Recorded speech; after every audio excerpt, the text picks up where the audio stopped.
Hello, my dear students. Welcome to my class. I hope you all are fine. So, in this class, we are going to talk about action verbs.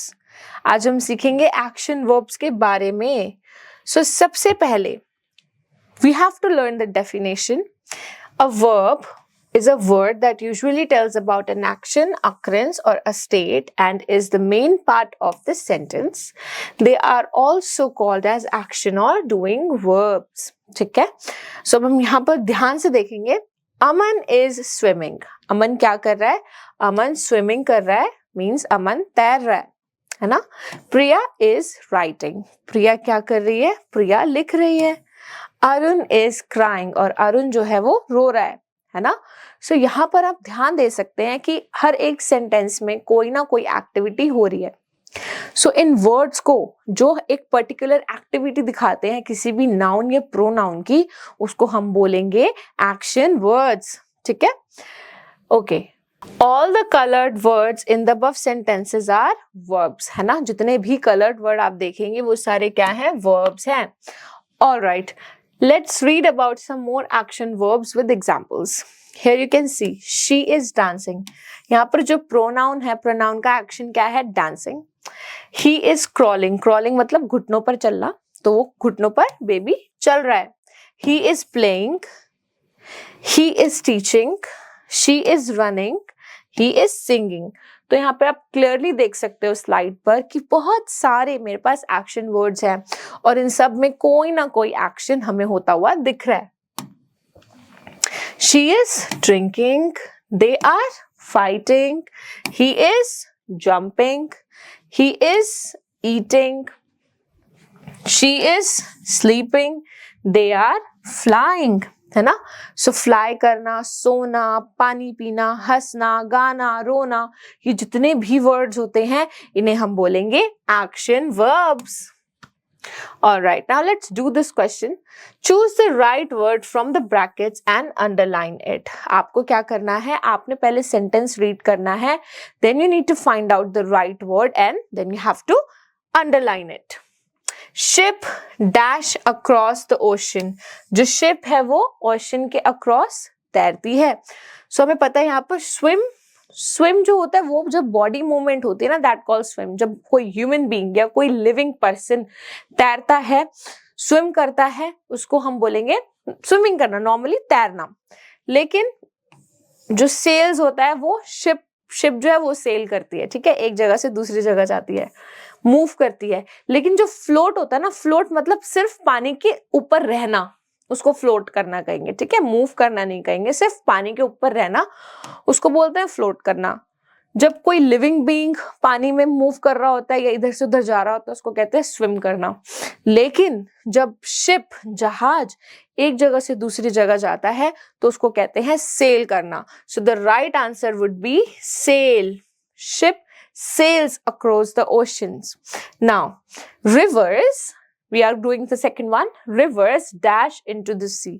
अब जो river है वो क्या करती है? river जो है वो तैर तो नहीं सकती. river खुद एक पानी है ना, rivers नदी. पानी खुद कैसे तैरेगा? है ना? Here you can see flow, बहना. पानी जो है वो बहता है. और float होता है कि किसी चीज के ऊपर, किसी सतह के ऊपर तैरना या किसी सतह के ऊपर चलना या ठहरना. लेकिन हम यहाँ पे क्लियरली देखेंगे तो right answer would B flow. Flow मतलब बहना, एक जगह से दूसरी जगह, एक पोजीशन से दूसरी पोजीशन से. Now Tom is dash a tree. अब हमें दिख रहा है यहाँ पे सामने कि टॉम जो है वो क्या कर रहा है? टॉम पेड़ पर चढ़ रहा है. रनिंग मतलब भागना, वो पेड़ पे भाग थोड़ी रहा है, क्लाइम कर रहा है. Very good, that's the right answer. पेड़ पर चढ़ना मीन्स पेड़ पर क्लाइम करना. Moving to the next section. Alright, fill in the blanks with the verbs. Add s or es to the verbs where necessary. ये बहुत ही इंटरेस्टिंग है. Probably this is the last exercise of this video, right? Now, a monkey dash a tree. हमें पता है कि monkey क्या है? Singular है. सिंगुलर, कभी भी कोई सब्जेक्ट अगर सिंगुलर होता है तो उसके साथ जो वर्ब लगेगी ना, उसके पीछे एस या फिर es लगेगा. A monkey give, set, run, boil, cock climb. आपको पता है कि मोंकी जो पेड़ पर चढ़ रहा है, सो हम यहाँ पे लिखेंगे climbs. A monkey climbs, not climb. Plural होगा तो हम एस और ईएस नहीं लगाएंगे। मेरी बात ध्यान से सुनना। वर्ब्स के केस में अगर आपका सब्जेक्ट प्लूरल है तो हम एस और ईएस नहीं लगाएंगे, लेकिन अगर आपका सब्जेक्ट सिंगुलर है तो हम एस और ईएस लगाएंगे। ठीक है। फ्रॉग्स डैश इन समर, आपको पता क्रोक, CROAK। अब यहाँ पर मैंने एस और एस क्यों नहीं लगाया, क्योंकि जो फ्रॉग्स है वो क्या है, प्लूरल है। The sun dash us light, sun हमें क्या करता है, सन हमें लाइट देता है, रोशनी देता है, और सन क्या है, singular, so the right answer would be sun gives, है ना, क्योंकि सिंगुलर है तो सिंगुलर के पीछे एस और ईएस लगेगा। वाटर डैश एट 100 डिग्री, जो पानी है वो बॉईल होता है, उबलता है, so the right answer would be boils. Boils क्यों, क्योंकि जो वाटर है ना, पानी, वो सिंगुलर है। सिंगुलर कैसे, क्योंकि हम उसको काउंट नहीं कर सकते, 1 वाटर 2 वाटर, नो। सो जो चीजें अनकाउंटेबल होगी ना, उसके पीछे भी हम एस और ईएस लगाएंगे।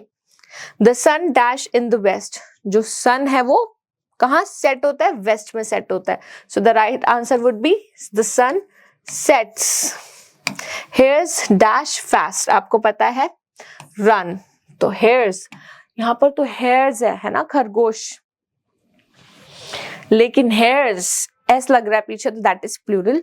हमने अभी बताया था कि जो सब्जेक्ट प्लूरल होता है उसके साथ एस और ईएस नहीं लगेगा, so that would be hares runs, no, run, the right answer would be run, only run. ठीक है, the hares run fast. All right, my dear students, so I really hope that you have enjoyed watching this video. I will be seeing you in my other videos. Till then, take care. Bye bye.